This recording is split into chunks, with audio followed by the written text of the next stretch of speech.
All right. Welcome, everyone, to the Three Wells podcast. Be well, live well, do well. And today, wow, we got an interesting guy with us today. We have Warren Bobrow. And Warren has been accused of, and it is absolutely true, to be the cocktail whisperer. He's got a pretty amazing background. Warren has written 6 books on the subject, and we're going to get into that in much more detail as we talk today. But today is all about mixology and cannabis mixology and food and this interesting guy we got with us, Warren Bobrow. And today I'm joined by my colleague here at Three Wells, Mr. Ernest. Should we just call you Mr. Ernest or Mr. Ernest works. Yeah, whatever flows. Yeah. Mr. Benkovsky. And I'm Jason Turner. We're both with Three Wells. And today, as we always say, today is not a paid promotion in any way. This is us, 3 guys riffing, talking about all kinds of different things with Warren Bobrow. So let's get it rolling easily today. Warren, why don't you give us a quick, you got all these books and, why don't you give us a list of those books and what inspired these mixology books in your culinary career? That's a really good question. I mean, I would almost think that's like a planted question. So pointing over my head over here, my books, and my first one, let's see, do we have my first one? Yeah, Apothecary Cocktails. The second one was Whiskey Cocktails. The third one is Bitters and Shrub Syrup Cocktails. I think I still owe money on that one. The fourth one, of course, is Cannabis Cocktails. That's this one right here, which made me, I would say, a minor celebrity. And the fifth one is the Craft Cocktail Compendium. And the sixth one is Cocktails de l'Apothicaire, my Apothecary Cocktails book translated into French for the European market. Wow. Wow. Man, if anyone knows their drinks and their cannabis drinks, it's you.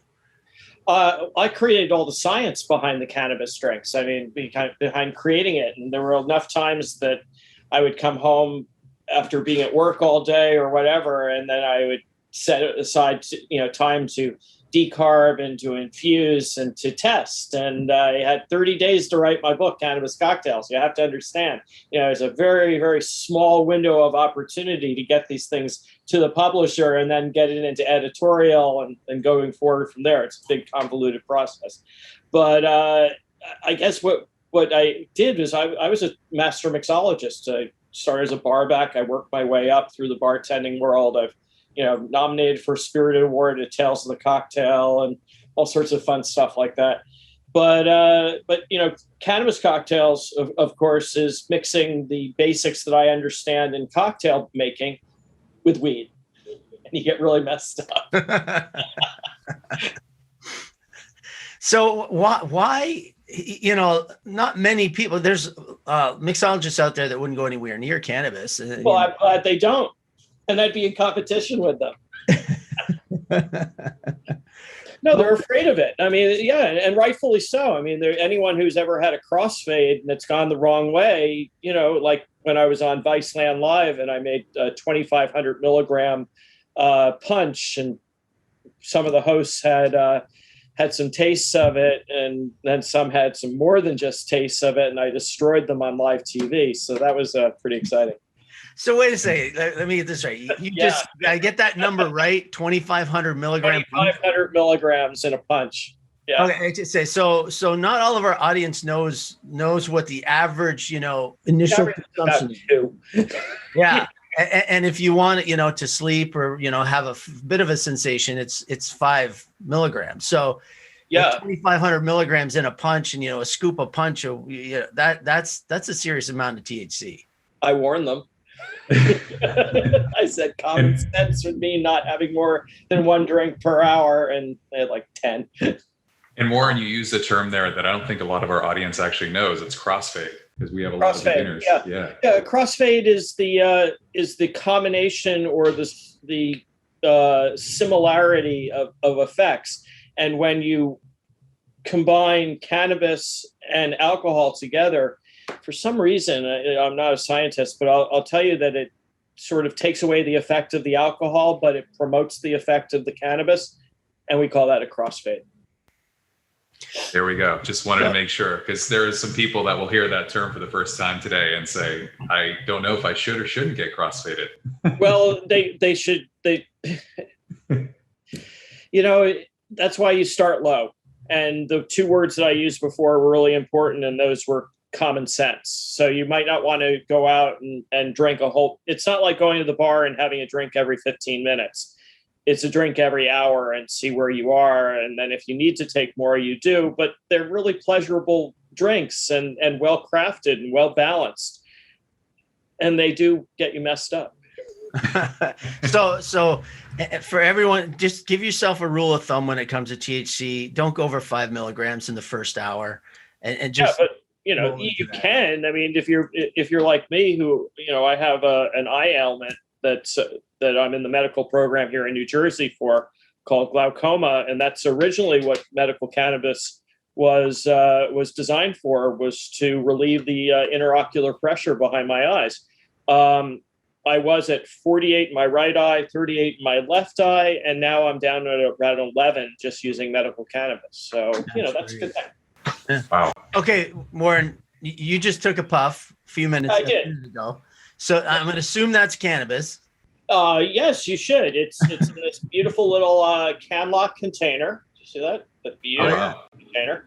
And I can't tell you where it's grown, but I can tell you that it's local.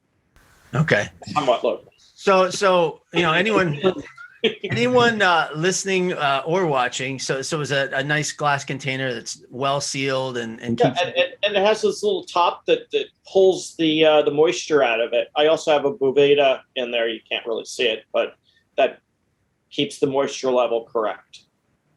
Wow, you know your stuff, keeping that all nice and fresh. So, but the question I have is, and I'm going to assume people in the audience would have the same question. So it's earlier in the day, and are you a regular smoker throughout the day? And yes, and because I review I'm writing for Skunk magazine now, having been 86th by Forbes.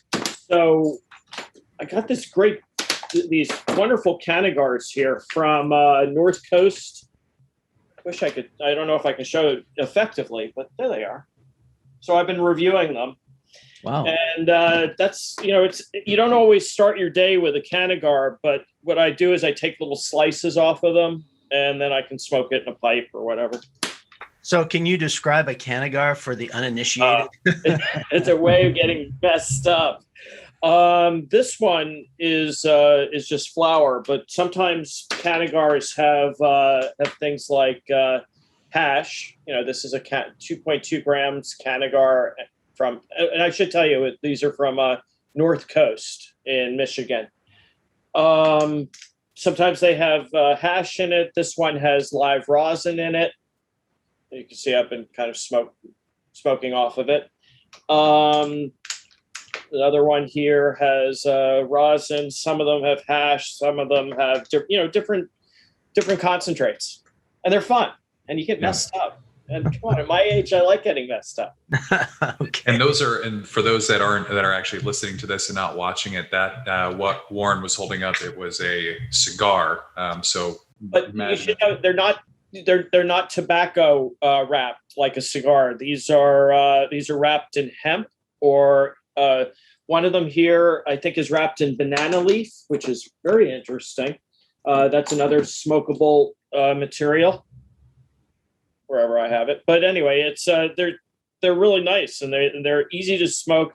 I have a lot of difficulty with tobacco, and sometimes blunts come in with a tobacco wrapper. Oh, right, this is the one with the tell it something special. So it's banana leaf, and so it's a new way of smoking cannabis. Very interesting.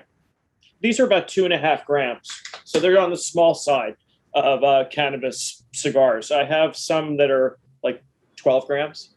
Oh, wow. Wow. But you have, it's just me smoking them. So I have to literally take my cigar cutter and take slices off of it to enjoy it. The big ones, like, I'm just going to step up just for 1 second. The big ones like this one, the Shaolin, Shaolin is, let's see how many grams they are. It's pretty righteous. But anyway, here it is. Shaolin, rolled proper, made in Shaolin.com. Comes with the sacred scroll, which is what it's made of. You can see it. So I'll tell you, this one is a Natural Godfather VSXL, AK-47, and Cookie Crescendo. It's a live resin of Cookie Crescendo, and the flower is AK-47. 10 grams of flower and 2 grams of live resin. And there it is. Beautiful. That's a weapon. Gorgeous packaging too. These are great. Made in Shaolin, and it's my friend Chris Louie from Colorado. Wow. Well, it's an evergreen. I'll have to take a closer look at those. I've never seen that. This is something incredible. When you succeed in life and you want the very, very best, and you've taken a lot of time to save your money to have the very best and to work hard to deserve the very best, this is the very best. So what's the retail on something like that, Warren? 250, I think. Wow. Okay, there we go. They're worth it. But I mean, it had a beautiful presentation. Yeah. Nice. Yeah, when you think about just the volume of marijuana in that product, it kind of justifies the cost there. Oh, sure. And it's really, really high quality, and it's artisanal. And that's it. It's craft. It's handcrafted. And I love handcrafted things. When I was in the spirits industry, I always wrote about craft spirits, and craft cannabis was just a natural, next step for me, because I really don't drink. I don't drink any hard liquor anymore. July of 2018, I was down in New Orleans for Tales of the Cocktail, and that was it. That was my last cocktail that I ever had. So Warren, if you're listening, people in the audience think, okay, but you're a mixologist. Yeah, well, I know plenty of bartenders that don't drink anymore. Alcohol is poison, and I was 65 pounds heavier than I am right now. Wow. When I was drinking, because I was in the industry, national brand ambassador for a boutique rum company from the Soviet Union, from Russia.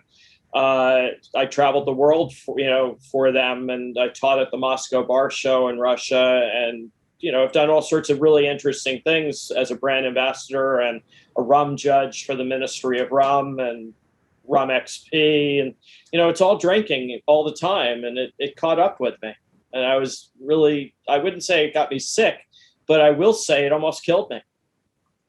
And alcohol is a means to an end, especially when you're in a professional standpoint, because you're drinking for a living. And I could drink anyone under the table and not show that I was drunk. And I wasn't drunk, but it was really hurting me physically and emotionally and mentally and everything else. Because when you're dealing with people in the liquor business, you're dealing with drunks. At least I can say that I'm dealing with stoners, and because I am a stoner. So here you are. You're a world-renowned mixologist. You're teaching, you're training, you're writing in all kinds of publications, and you make this shift from alcohol-based to more cannabis-based. I'm really curious. What was the catalyst, and how is that transition? And then I want to talk about all your, some of your recipes and favorites. Really, what the catalyst was from a health standpoint. I had. I wouldn't say I had a health scare, but I couldn't put my feet in my shoes because my feet had, expanded so much from drinking. And that's what did it to me. And I basically looked at myself in the mirror and I didn't recognize myself. And I didn't say that I was fat. I was bursting out all over the place, and didn't feel healthy. And I didn't like the way I felt in the morning, and I didn't like hangovers, and I didn't like when I would go to a professional tasting event and I would try 3 or 4 different things, and then someone would have something else for me to try, and then something else, and you're going off into tangents. You'd say, oh yeah, today I'm only going to drink, bonded whiskey, but yeah, they have the special gin that I may want to taste. And then there's this rye whiskey that I might want to try from Canada, or, whatever. And then there are like fruit liqueurs or whatever. There's like a multitude of directions with alcohol, and suddenly you're really sick. And I don't have the time at my age. I don't want to waste it. and I don't want to waste it being ill, and I don't want to waste it feeling lousy for days. And that's what I was feeling. I was feeling lousy for days, and it wasn't friendly anymore. It wasn't even just a job. What it was is just a drag. So that got you off of alcohol. Absolutely. It sounds like you were already, you know, you were in the cannabis world. You were writing about it and consuming it. So you brought these two worlds together. At some point, you made the conscious decision. Why was that? I had a dream. Oh. And I was down in New Orleans, and the dream was real. I was down in New Orleans for Tales. It was about 2015 thereabouts, and I went to I had a book signing at the Pharmacy Museum on Royal Street, which is the original pharmacy they say that cocktails came from. And they had an exhibit at the same time named Cocktails in the Early Apothecary. And I knew what I was going to do. And the early apothecary used cannabis in the drinks. There's more efficacy of healing in cannabis than there is in alcohol, but they seem to go together pretty nicely. And this was back in the 1800s, and it was all documented and all verifiable. And I had all the research right there, and I wrote the book in 30 days. Wow. And did 75 recipes in 30 days. Actually 29. That's amazing. Yeah. Well, that's written all that's all I'm given. I mean, when you work for the publisher that I have, Fair Winds Press, they don't give you, like your lifetime goal is to write a book and you've spent your whole life writing it. They don't want to talk to you. That's not the type of work that they do. What they do is it's almost in a magazine format where you pitch a magazine person an editor, an article, and they say, okay, here's your deadline. It's like 3 weeks away. If you can write for a magazine, you can write a book for my publisher. Other publishers may give you, years to write a book, but that's not my publisher. My publisher wants the book in 30 days, ready to go. Wow. So it's that 30-day period. You're sitting there, you're like, wow, I got to knock out this many recipes. How did you get the inspiration for them? Did you just say, hey, look, I've made these in the liquor industry before, maybe I'll kind of make an amended version? Or were you really trying to go for something original? They're all brand new. Everything is brand new. I've never duplicated my work. Everything tests. Everything is delicious. I don't do sweet cocktails. I like savories. So they all work with the type of ethos that I'm promoting in my life. And, I don't eat a whole lot of sugar. So you're not going to find a whole lot of sweet drinks. You'll find things that have great balance. So give us an example, Warren. Give us an example of one. I'm sure you have multiple. One of your favorite drinks and what's in it. Out of any book or the cannabis cocktails book. Let's do the cannabis cocktails book. Okay. I would say it would probably have to be the Benny Goodman Fizz. There it is. That's a pretty. Wow. Looks really pretty. Yeah. So for those not watching, it's what kind of glass is that? It's this is called a coupe glass. Oh yeah, okay. And they used to use them for champagne, but you're a fool if you use them for champagne. You should never drink champagne out of a glass like this. You drink champagne out of a wine glass. But anyway, for what champagne costs, you should drink it out of a wine glass. Never drink it out of a coupe. But wait, because the bubbles, just to let the bubbles expand and all the aromatics just shoot out of the top and disappear. Whereas a wine glass, it focuses it into your nose directly, especially if it's fluted in slightly at the top. There you go. So sorry, continue on. But these are really fabulous for making mixed drinks because it gives you a lot of exposure and you get to basically look into the drink and see all the different dimensions of it. So this drink is pretty interesting because I used cannabis infused gin. And I don't have a whole lot of light here, but I used a rose simple syrup. I took rose water and added a tiny drop to my simple syrup. This has Jade Liqueurs Esprit Edouard Absinthe.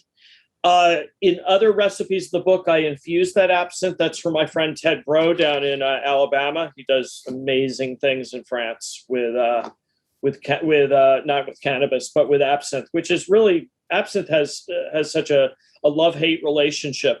People think that they're going to hallucinate on it, when truly there's more of the thujone, which is the active ingredient, of wormwood, which is in absinthe. There's more of it in orange juice and onions, but absinthe gets the bad rap. So I infused absinthe with THC, a lot of it, about 250 milligrams in some portions. So you don't necessarily have to drink the entire drink all at once. You can drink it over a period of an hour or so. But let's see. This is just a gorgeous little drink. It's the cannabis-infused gin, the simple syrup, rose, a little bit of seltzer water, which gives it its fizz. And it's just a nice, friendly way of getting messed up in the afternoon. And you said it had cannabis-infused gin. Where does someone get cannabis? Well, you're going to have to do it yourself, because I teach it to you how to make cannabis-infused gin. Right now, I'm doing a bottle of Lucid Absinthe with I'd say 2,800 milligrams of THC.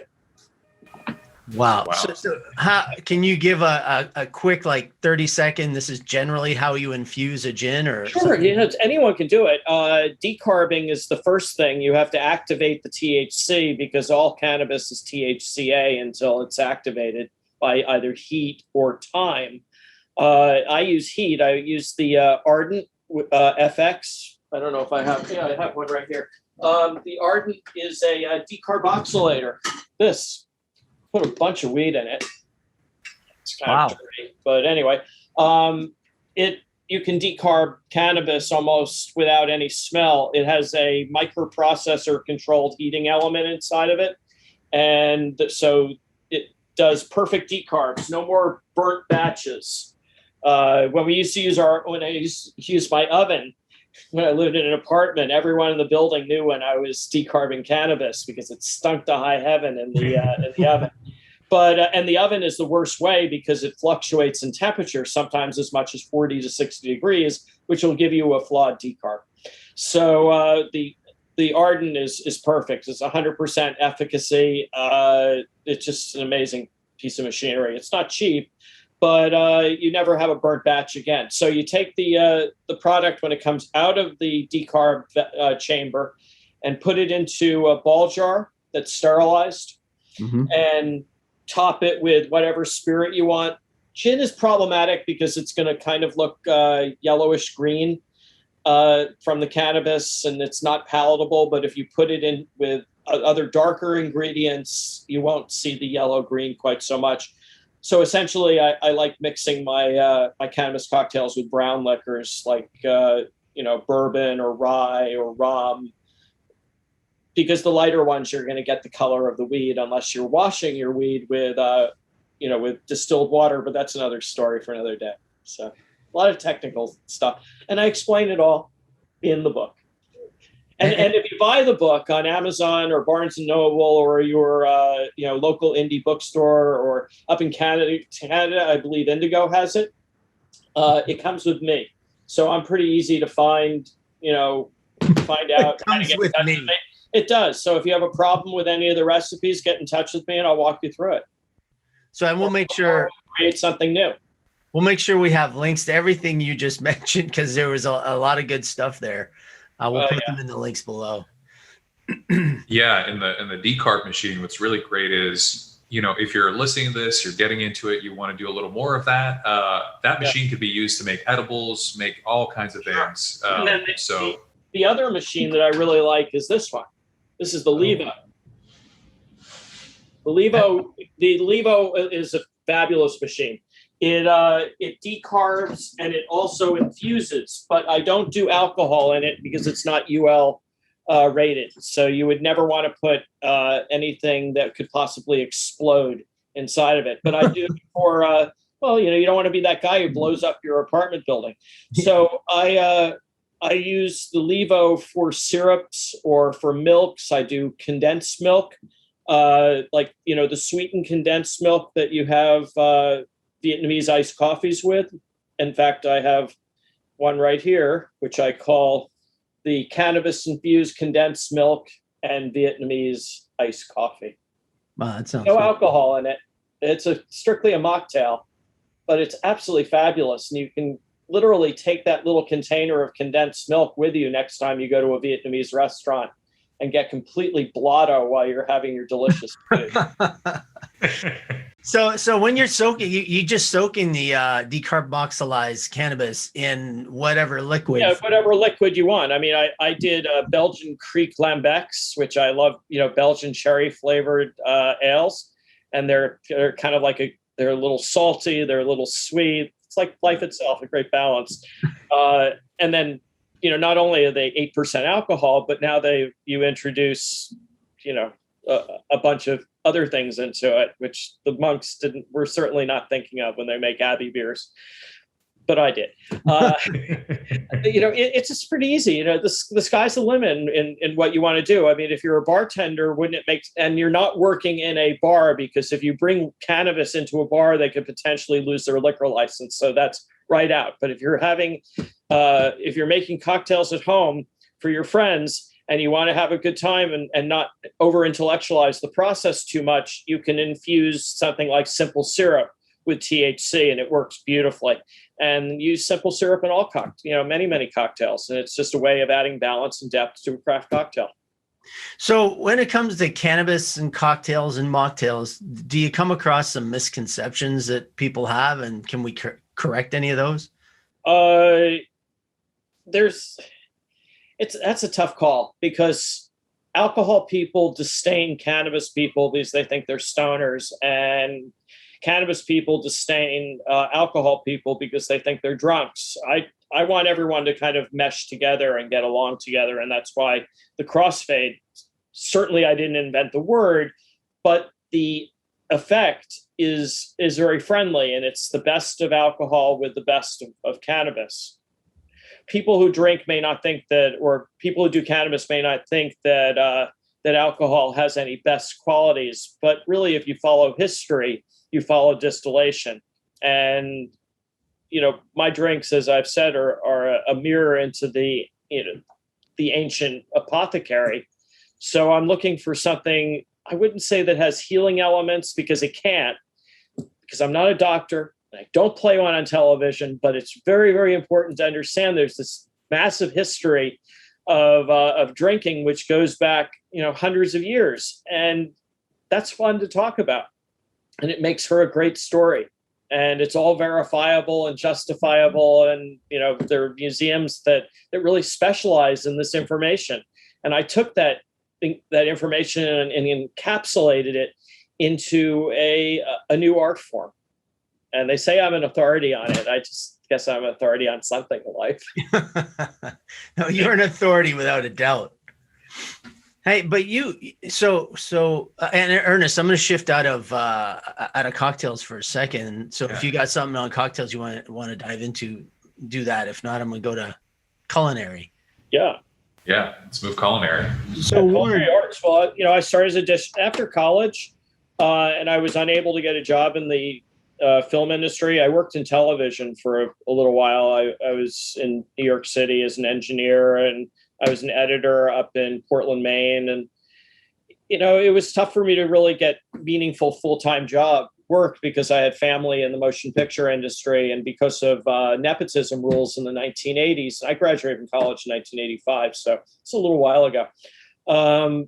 There were different rules, and if you had family in the industry, they would not necessarily allow you to have the opportunity of that job, because there was someone else outside of the industry that had worked equally as hard, if not harder, and didn't have the benefit of a family background in the motion picture industry as I did, and they would get the job.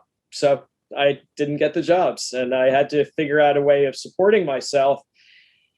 And I was working up in Portland, Maine as an editor for Maine Public Broadcasting. And I lost my position after 6 months. They automated the station, and I found myself out of work in a place that was not yet trendy. And I became a dishwasher, and I worked my way up to executive chef through culinary school, and a lot of a lot of problems there. It was a 10-year period of, following my dreams, but at what cost? Was it tough industry? Really tough industry, physically, emotionally. You're not working with the quality of intellectualism that you have today in culinary arts. It was mostly people who, like myself, failed at other things and needed a job. And the restaurant industry is very welcoming in that respect because they have a lot of misfits. And I started as a pot scrubber, dishwasher. And there were plenty of times that the cooks would put their knives into the hot soapy water, and you plunge your hands in, and you come up with all blood. So that's how you learn. It wasn't fun, but it was my passion, and it led me to where I am today. And being a cook of certain merit, I've been written up in magazines, and restaurants that I've worked in were always 5-star, 5-diamond, white tablecloth places. I really learned about being precise and working with the best ingredients. And backstory is I grew up on a farm in New Jersey, and it's biodynamic and organic. So I've always been surrounded by great ingredients, traveled extensively through Europe and all over the world. And, I don't eat fast food. So you have to kind of get creative with local food. So my drinks have been, people have said that they tend to be complicated. Not a lot of ingredients, but complicated ingredients because, I'm influenced by so many different things and I want to share. So and you cook with cannabis? Not really. I've made, cannabis brownies and cookies and things like that, but I'm not a big user of cannabis in cooking. So it bothers my stomach as a rule. It really does. I've got a Jewish belly and it's sensitive. It just, I can't eat a cannabis, chocolate bar. It'll give me a stomach ache. That's why I like the cannabis cocktails, because it doesn't bother my stomach. In the beginning when I was working out the recipes, you would get a little gassy, but that's just because I didn't learn what to do about that yet, the science behind that. But it was, it's an interesting process. I'm just not a big, aficionado of edibles. They just don't do it for me. So when it comes to your dishes, the food side, do you have like a favorite pairing of a dish you make with a mocktail or even a cannabis infused cocktail that you think is just a killer combination? Well, I love Asian food, and I especially like Thai food. And I like it spicy. And so there are many drinks that I make that complement the Asian cuisines. I love working with things that we call shrubs, but not shrubberies. The shrub is an acidulated beverage. It's based on, you go into a restaurant, they tell you these recipes that have gastriques. Well, a gastrique is essentially vinegar and sugar mixed together with the sauce, and that becomes a gastrique. So my process is similar to a gastrique, but I call it a shrub, and it's not cooked, it's fermented. So I love drinks that offer a little bit of mystery to your palate and hopefully expand your mind and your taste buds. Is there one in your new book, the Cannabis Cocktails book, that you would say, hey, try this one first, you'll love it? Oh my gosh. Yeah, something I was actually just looking at before. It's the John Knox preface. And just the backstory, John Knox was a 1800s mayor of Portland, Maine. So I'd say mocktails that pair infused syrups and like shrubs with freshly squeezed juices are so good that you won't notice or care that they're alcohol free. The key is to stick to freshly squeezed juices. I never use anything that comes out of a bottle, and early pharmacists wouldn't have either fruits or fruit juices because they'd have to be consumed immediately or woven into a vinegar-based shrub for later use. This sumptuous punch is spiked with medicated raw honey, simple syrup that's best made with an indica strain such as Pure Kush. And it's topped with a mixture of bubbles. Use seltzer water, or if you don't mind adding alcohol to the mix, a bottle or two of chilled cava, which is like a Spanish sparkling wine. So I use grilled pineapple juice, freshly squeezed orange juice, freshly squeezed lemon juice, quart of pomegranate juice, cranberry juice, medicated rich simple syrup that I make with raw honey. I use a Moroccan bitters, which has Moroccan spices in it, and then some seltzer water. And my ice is important. It's coconut water ice. So the drink doesn't get, when the ice melts, it doesn't get diluted. The ice flavor of the coconut water goes into the drink and it becomes another ingredient. So, wow, so that would change over the time of melting. It would change the flavor profile of the drink, which could keep it really interesting. Yeah, well, it absolutely makes it interesting. I love making coconut water ice because it's not going to give me a stomach virus either. You're down in the Caribbean when I worked in the rum business, and everyone was getting sick around me. But I asked for my ice to be made with coconut water, and I never got sick. Pro tips right there, Warren. Yeah, that's a pro tip. Yeah, it is definitely a pro tip. And I loved, so you also mentioned grilled pineapple juice. Pineapple juice. Yeah, that's great. You grill it first, or how do you do it? You pour out the pineapple. You make like 1.5 to 2-inch thick slices, and then you heat your hibachi or your grill or whatever you have, and grill it until it caramelizes. The pineapple literally caramelizes. Let it cool, and then juice it. You're going to probably take about 10 pineapples, and it'll be worth it. The house will smell magnificent, and it's a wonderful flavor. I'm giving you too many of my secrets. No, these are amazing. Yeah, I was like, I don't think I've ever done that, and even using it for anything else, like a grilled pineapple juice, just sounds phenomenal. So yeah, well, I do a lot of grilled juices, and that comes back from working in the restaurant business, because the art and science and business of restaurants is not to lose money. And if you have an orange that kind of gets bruised and it gets kind of, dark looking, and you might not want to slice it and put it on your guest's plate, but you can literally cut it in half, sprinkle a little Angostura bitters and some Demerara sugar on those orange slices, and stick them in your oven at 300 degrees for 35 or 40 minutes until they get nice and caramely. And then you let it cool and juice that. You may not be able to take that orange and put it on the guest's plate by their sandwich because it's ugly, but you certainly can take all that sweet juice and caramelize it and put it into a craft cocktail. I got a lot to learn when it comes to cooking. Just cook. Just scramble eggs. Learn how to make an omelet. The first day of culinary school, they had knife skills and omelet class. And I went into the knife skills class because there was just blood everywhere. The omelet class, everyone breaks down and cries because no one knows how to make an omelet. They said, "Oh, sure, I can scramble an egg." Yeah, right. That'd be me. I was already a trained chef by the time I got into culinary school. So, I'd been making my living and surviving because I wasn't getting any money from my family or anything, at the time. And it wasn't a very good survival tactic, but I busted my butt to become the best. And so I got into culinary school, and everyone's saying about, talking about their background and their history while their thumb or their pinky is hanging on by a string. Very, very, you can't make that stuff up. So, hey, just a minute ago, you brought up one of your cocktails, and you mentioned a historical figure.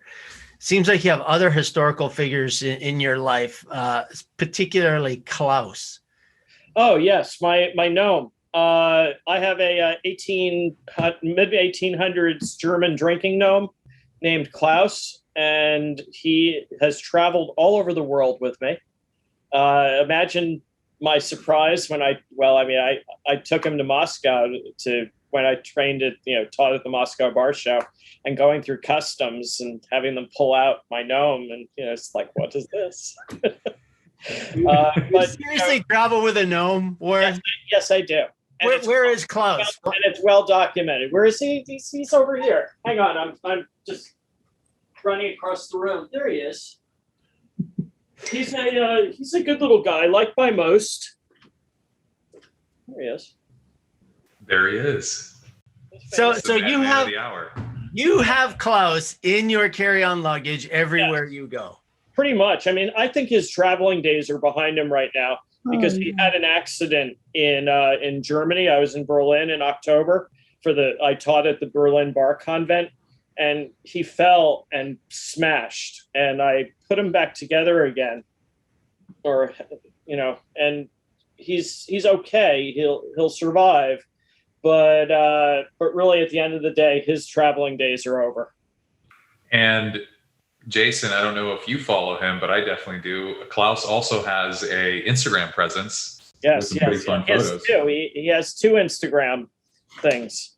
And we will. I will attach the handle in here with this so people can jump on and join. But yeah, I mean, fun stuff to follow. You've got some pretty fun photos of all of those travels. So yeah, I'm looking at. Yeah, I mean, there's a lot of stuff on there. And he's pretty famous. I mean, before I had my own fame, he was more famous than I. He really was. It was really remarkable. I'd go to like the fancy food show in New York, because as a chef, you're always interested in what's going on around the world. And I bring Klaus with me and put him in people's hands. And they were like, they loved him. He's, as I said, he's a good little guy, liked by most. And if you don't know about him, go to the site and take a look. And let me see if what I got here. Yeah. Here's one with my mentor, Chris James. I don't know if you can see him, sort of carrying with Klaus in his hand. That's awesome. Down in New Orleans. There's a whole bunch. He's as I said, he's really famous. Here he is in Russia. There he is. There he is. Huh. Yeah. So Warren, you've taken Klaus and gone even beyond Klaus's Instagram and worldwide travel fame and done something with beverages with Klaus. Yes. I've created the first mixologist level cannabis mocktail in California, and we're shooting for June, around the vernal equinox to release him. And it's not another one of those insipid seltzers. That is for sure. An insipid seltzer. So, but this is a live resin emulsion libation, I think is how you described it. Yes, exactly. And it's using the nanotechnology from Vertosa, which is what's that? Vertosa is the company that does the nanotechnology. Ben Larson is the head of it. It's pretty amazing stuff. They're scientists who work in weed in infusion, and it's a water soluble emulsion that's shelf stable that I'm using of live resin, and it's 10 milligrams. So let's pull this apart, because there's a lot. You just said like 10 mouthfuls of stuff for the average person. So let's start at the very beginning. It's cannabis live resin. So cannabis, for everyone listening, what is that? Yeah, so it's a concentrate that's and again, I'm not a scientist and I don't have all the details on it, but they pull the live resin out through either butane or pressure. I'm not quite sure how they do it because it's proprietary, but it's made into an emulsion through what they call nanotechnology, and it creates a very concentrated, easy to assimilate ingredient that you can dial in as much THC as you want with it, and it's not a distillate, so it's not bitter. So if I break that down a little bit further, resin off of a plant is oil based, right? Generally, yes, yeah, and this is water. This is water soluble. So they're able to take all those wonderful natural resins and turn them into something water soluble and terpenes, which is most important. Okay. Because my beverage tastes like cannabis. It doesn't taste like cherries or grapes. Okay. So they make that water soluble, so you can put it in a drink and it doesn't clump up or Yeah, it doesn't separate. It doesn't clump up. You don't see it either. It's smaller. It's thinner than your hair. It's like 1/100th of the size of your hair, so you don't see it. And so it's in an emulsion, and it just needs a slight bit of carbonation added, so it's not a seltzer, but it needs a slight bit of carbonation added to activate the technology. Got it. And it's like 4 minutes. And you're calling these drinks Klaus?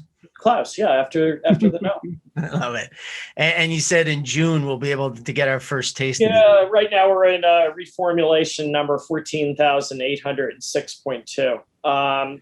This is one of the toughest experiences of my life, formulating a cannabis infused beverage for the broad market.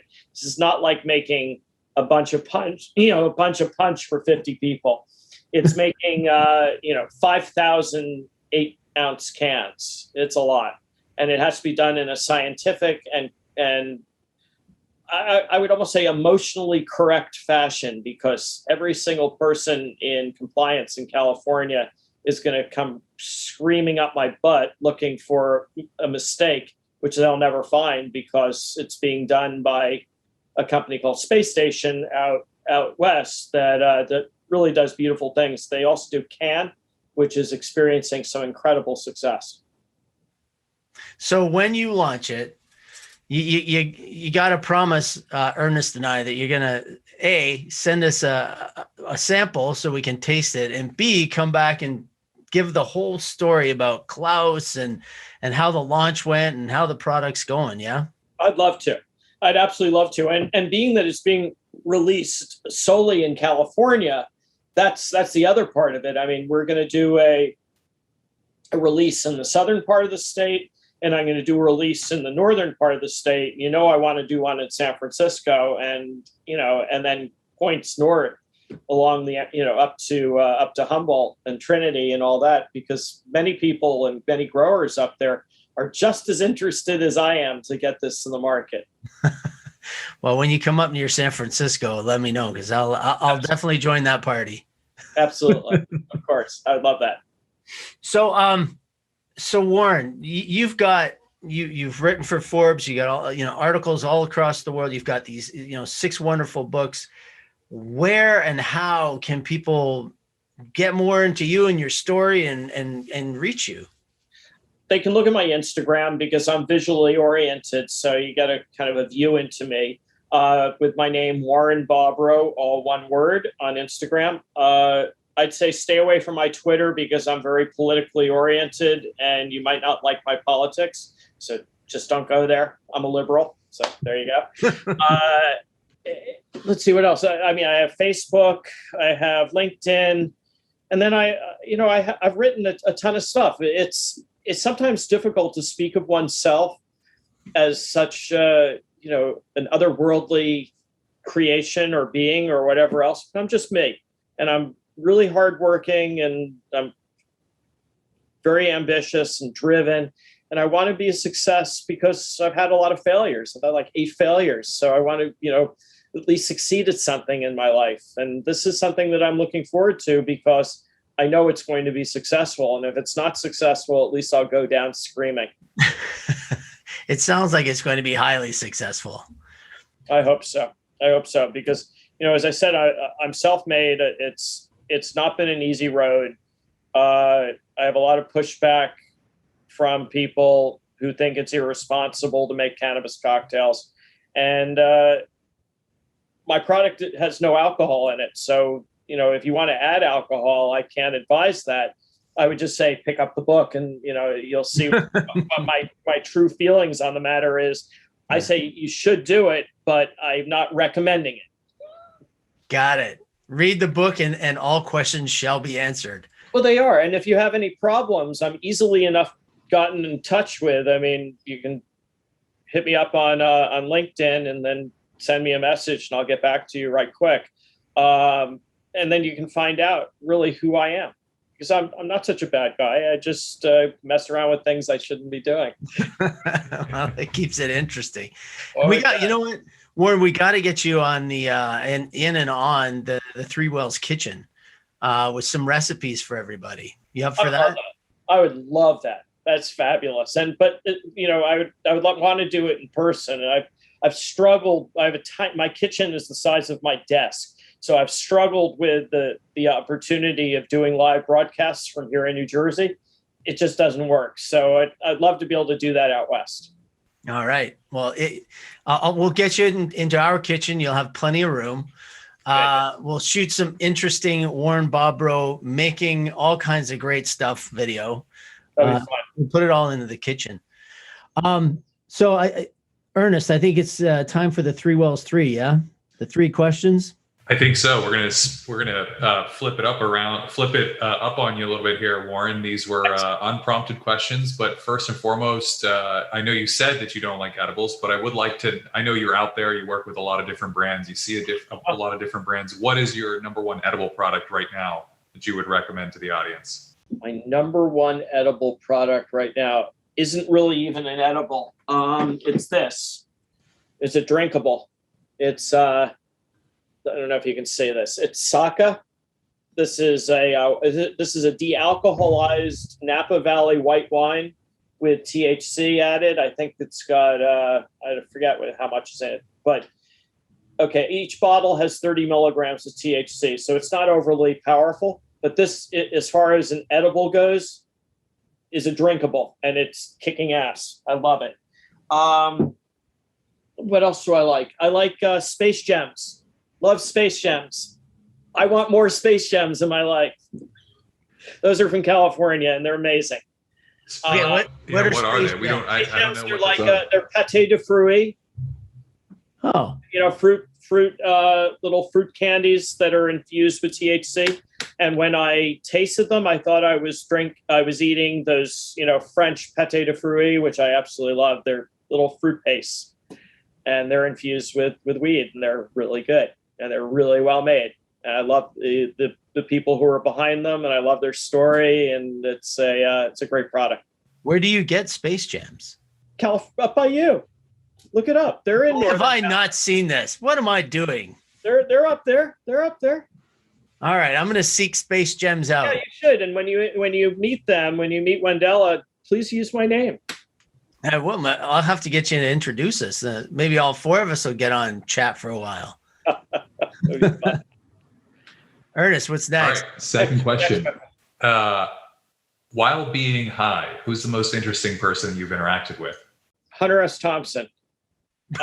He was down in Florida giving a speech down in at University of Miami, and I bumped into him. This is back in the 1980s, and I bumped into him. My family owned a house on Hibiscus Island, which is no poor slob need apply, and it was a grand estate on 5 lots, which doesn't exist in Miami Beach anymore.